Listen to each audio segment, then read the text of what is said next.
안녕하세요. 정치를 품격 있게 풀어드리는 정치클래스TV의 심상만입니다. 오늘은 유명한 자동차 잡지 카앤드라이버에서 2020년 가장 신뢰할 수 있는 세계 탑10 자동차 모델을 소개하고 있어서 어떤 차가 뽑혔고 그중 국산차가 있는지에 대해 알아보고 세계 기업 브랜드 가치 순위와 국내 중형차 시장에서 벤츠와 BMW를 제치고 국산 중형차가 판매 순위를 이겼다는 소식에 해외 반응을 살펴보겠습니다. 세계적으로 자동차 시장만큼 뜨거운 경쟁을 하는 제품은 찾기 어려울 것입니다. 워낙 고가이고 자동차 산업은 그 나라의 경공업에서 중공업 그리고 테크놀로지까지 수준을 모두 보여주는 집약적 산업이기 때문입니다. 그런 면에서 한국의 자동차 산업은 미국과 독일, 일본에 이르기까지 모든 나라의 기술을 배워오며 이제는 명실상부 세계의 손꼽히는 자동차 생산국에 이르고 있습니다. 일본도 다른 산업에선 뒤처지고 있어도 토요타 등 자동차 산업만큼은 엄청나게 자존감을 가지고 있기도 합니다. 자, 그럼 그 나라의 기술 집약 산업의 척도인 2020년 세계에서 가장 신뢰할 수 있는 자동차 탑10을 살펴보겠습니다. 가장 신뢰할 수 있는 신차 2020년 모델 JD 파워 설문조사에 따르면 이 10대의 자동차는 소유한 첫 90일 동안 보고된 문제가 가장 적은 차였습니다.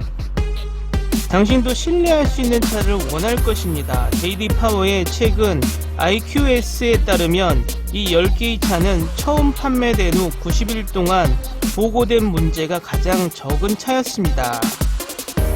첫 번째, 혼다 핏. 두 번째, 미쓰비시 미라지. 세 번째, 닛산 센트라. 네 번째, 쉐보레 스파크. 다섯 번째, 폭스바겐 제타. 여섯 번째, 현대 엘란트라. 일곱 번째, 기아 리오. 여덟 번째, 기아 포르테. 아홉 번째, 현대 엑센트. 열 번째, 쉐보레 소니. 보시면 10개의 순위 중에 일본 차량이 3대, 한국 차량이 4대, 그리고 한국에서 출시되는 쉐보레 차량 2대 대부분의 순위를 일본을 제외하면 한국에서 생산하는 국산 브랜드거나 한국에서 출시되는 쉐보레 모델이었습니다. 결국 이 지표가 보여주는 것은 한국 자동차 브랜드의 신뢰를 주는 것이겠죠. 다음은 세계 글로벌 기업 중 브랜드 파워 순위를 살펴보겠습니다. 영국 브랜드 컨설팅 파이낸스 조사 결과 삼성은 5위, 조사기관에 따라 브랜드 가치 순위도 일부 차이가 있습니다.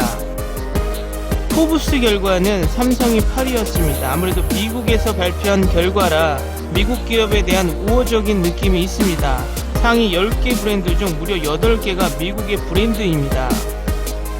제가 이 브랜드 파워를 보여준 이유는 1위에서 10위 안에 미국이 8개사가 위치하고 한국의 삼성, 중국의 알리바바만이 유일하게 10위권 안에 있다는 것입니다. 90년대 초반까지만 해도 세계 글로벌 파워 순위 안에 미국과 일본 기업만이 보였는데 이젠 일본 기업은 10위권 밖에 토요타 하나만 남아있고 순위에서 찾을 수 있는 일본 기업이 없다는 것이죠. 결국 일본이 점점 쇠락하는 이유를 반증하는 자료이기도 합니다. 이렇게 일본이 쇠락의 길을 걷고 있는데도 일본 스스로는 이것을 인정하지 않고 한국의 일부 세력들도 일본이 아직도 엄청난 파워가 있는 것처럼 숭상하는 이들이 존재한다는 것이죠. 일본은 자국의 상품이 제일이라는 사상이 뿌리 깊기 때문에 그나마 내수 시장으로 버티고 있는 것이죠. 만약 이것마저 무너지면 엄청난 위험한 상황에 몰릴 것입니다. 다음은 한국 국내 시장에서 제네시스가 벤츠와 BMW를 뛰어넘었다는 뉴스의 해외 반응을 살펴보겠습니다. 제네시스가 메르세데스 벤츠를 제치고 국내 시장에서 가장 많이 팔리는 프리미엄 브랜드로 자리매김했다. 이 기사의 댓글 반응입니다. 제네시스는 전반적으로 꽤 좋은 가치를 제공하기도 하지만 한국산 물건에 대해서 한국인들이 조금 더 애국적이 되기도 해. 그럼 캐딜락은 왜 미국에서 잘 안되는 거야? 그들에겐 잘된 일이야. 네가 어디에 있든 혹은 그들의 브랜드 중 어느 것이든 상관없는 것 같아. 한국 회사는 요즘 확실히 승승장구하고 있다. 와우, 한국 시장에서 추월? 그들에겐 잘된 일이야. 그럼 나머지 다른 시장에서는 어떻게 되었어? 지금 막 판매를 시작한 일부 중동 국가를 제외하고는 다른 곳에서는 아직 알 수가 없어. 북미에서는 아직 출시 한두 달 전이긴 하지만 미국 시장에서는 15,000대의 선주문이 들어갔어. 그러니까 더 싼 차가 그들의 국내 시장에서 더 많이 팔렸다는 거지. 훌륭한 새로운 소식이군. 사람들이 독일 차가 쓰레기란 걸 알기 시작한 거지.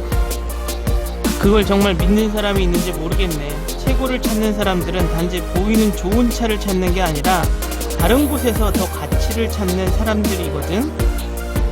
당연히 그래야지. 국내 시장조차 잘하지 못하면 희망이 있겠어? 그리고 현대나 제네시스의 가격을 유럽 차들보다 훨씬 싸게 책정했다는 것도 언급해야지. 당연한 성공이야. 하지만 난 이게 국내 시장에 한정될 거라 생각해. 사실 제네시스가 캐딜락은 아니잖아. 너도 알다시피 자국 럭셔리 브랜드는 국내 시장에서 왕이잖아. 그렇기는 하지만 새로운 제네시스에 대한 지지 리뷰가 많기도 하고 그 부분은 그들의 인테리어에 대한 것이야. 아마 아쿠라나 인피니티 딜러들은 문제가 생길지도 모르겠어.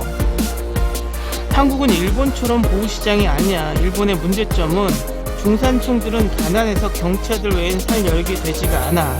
한국의 중산층들은 메르세데스나 BMW를 살 여력이 충분해서 메르세데스는 미국에서보다 한국에서 더 많은 E클래스와 S클래스를 판매하고 있어.